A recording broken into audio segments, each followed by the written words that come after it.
Hello. Welcome to the section about server-side injections. Here we are going to focus on attacking the server itself and try to get shell access to it. This lecture is about file uploads. Testing the file upload is always very promising. Uploading a file can be your Trojan horse. And I don't mean the malware, I mean Greeks attacking Troy. There are various attacks you can do, but the one I really like is uploading source code, what you can call later, and with that you can get full shell access to the application. But enough talking, let's try it out. So let's go to the person of interest application and log in. Vader force grip for the win.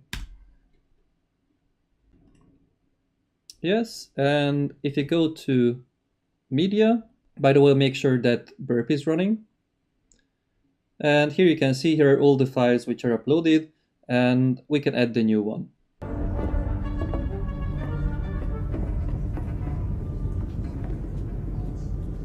So since we know that this application runs PHP, we can try to upload a PHP file. So let's go and try.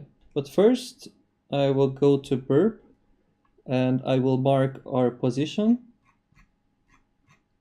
to see which requests are sent. And then select file.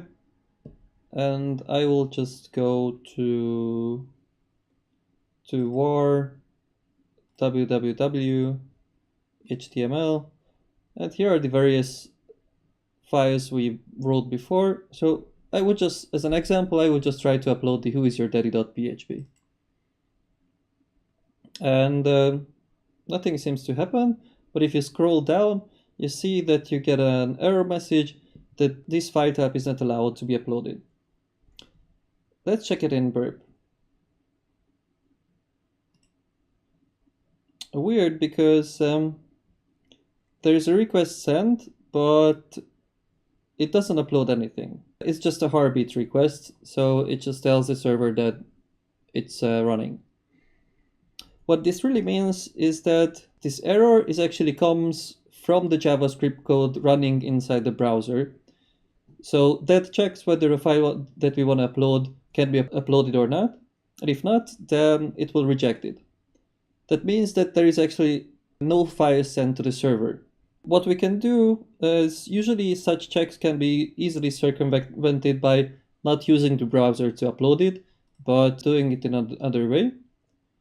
So what I'm going to do is click on Add New, and first I will set up burp to intercept, and then I will upload just a simple text file.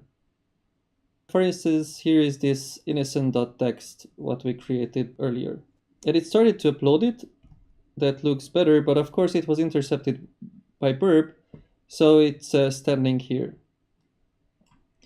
and waiting to be forwarded. But before I forward, I will change it to be a PHP file. So test.php. Here I call it also test.php, and I will change this code to PHP code, PHP, and then PHP info. This is a simple info function from PHP, just to prove that if PHP is executed or not. And then forward. Okay, intercept off. Let's go back to the browser. It looks good. You see now there is a test.php there. So what happened is that the browser thought we are uploading a text file, and then we changed the file contents in burp. So basically between the browser and the server, that instead of the text file, we upload a real PHP file. So click on that file and then go to View Attachments. Now we want to call it in the browser, because what we want to see is whether the server actually interprets it as PHP or not. Because if it does, that means that we have code execution on the server. So let's open it. And it's awesome. So what happened now is that we were able to save a PHP file on the server, and when we call that PHP file, so when we load the URL of that file, then the Apache server will actually run it as PHP. So that means that we can upload any PHP files and do whatever we can with PHP source code on the server. Let's use it for something to actually get shell access. So if you go to a terminal, then there are actually various web shells preloaded on Kali for various languages. So if you go to user, share, and web shells, then here you can see all the languages which Kali has web shells for, and we need the PHP, so go into PHP. And here you can see there are quite a few possibilities. We're just gonna try the simple backdoor first. So it's pretty simple. This is the PHP code for it. As you can see, what it does, it checks whether the request has a CMD parameter. It can be a GET request or a POST request. And if it does, then it will execute the CMD parameter with the system function. So basically call it in the shell. So with that, we could have command execution on the server. So let's try that. We will go back to burp and go to history and try to find the request where you uploaded that file.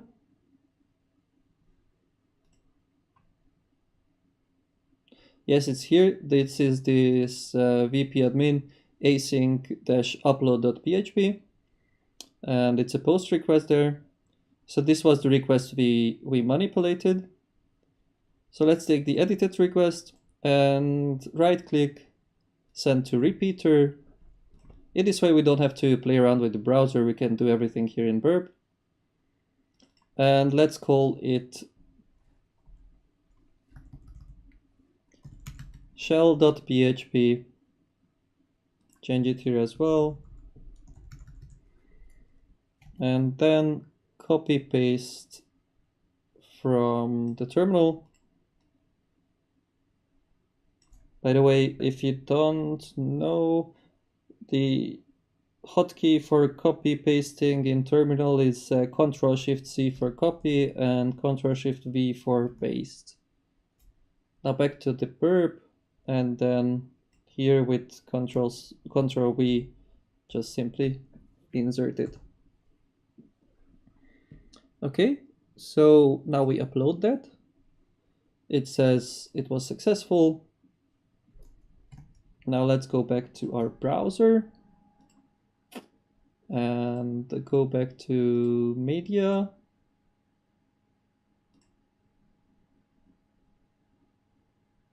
Yeah, and you can see there is the shell.php. Let's open it. We just want the direct URL to it. Here, click on the link. So this is the direct URL for the shell. And as you can see, it does nothing by default, but if you add a parameter called cmd and then say a shell command id and then enter, then you actually get back the results. So this is the same as we would type id here, just of course on the other machine. And with that, we see that we have the rights of the web server, which is the user www-data.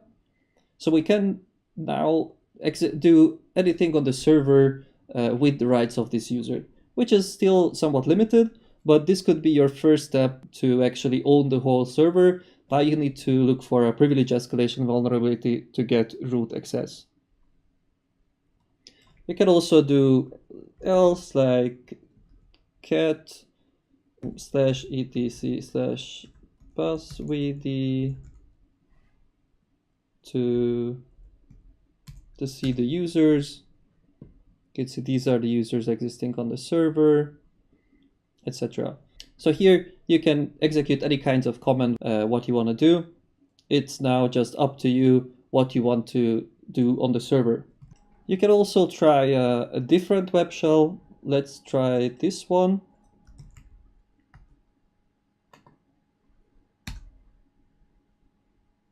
Again, copy paste it. It's a bit more sophisticated. Not just the command execution, it has a little bit of web interface to it. Yeah.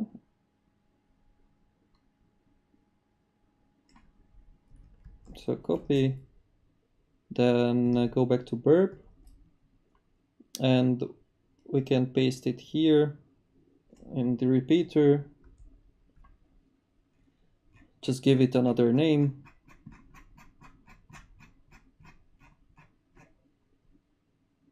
Yeah, like let's call it shell2. Here I will shell2 and go. It was successful. Now we can go back again to the server.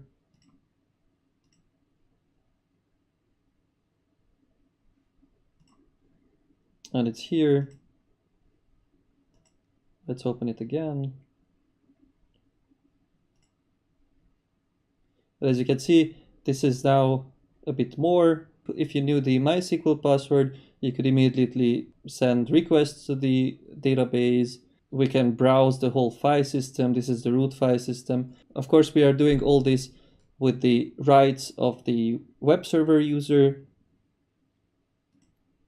But for instance, we could go to var www html and II, and here if you open the vpconfig.php, then you have the database password, so you could start extracting data from the database, things like that. And that's only with the rights of the web server user.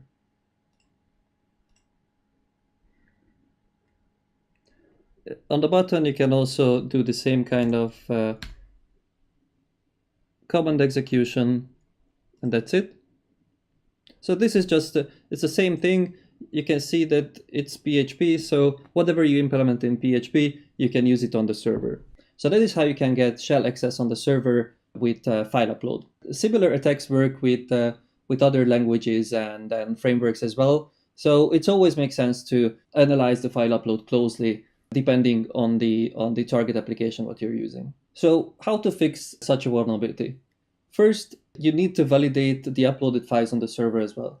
So there was a reason why the JavaScript rejected this file, and it should have been rechecked on the server and rejected again. So always, and this is not just for file upload, it's always very important that if you have a client and a server, and if you do validation or any kinds of check, you need to do that on both sides, because the client can be always circumvented by the attacker. You can always talk directly with the application. And it's true for rich clients as well, not just for web applications. And the second is that you could configure your web server not to allow execution for uploaded files. So for instance, you could set that for the folder where the uploaded files are saved, that any file in that folder shouldn't be executed as PHP, but just used as a normal file. As an exercise, you could try the other PHP shells here on Kali, the rest here, play with it, see how they work, because when you will need it, it's good if you know what are your possibilities and which is your favorite. Otherwise, when you're ready with that, I will see you in the next lecture. Until then, bye.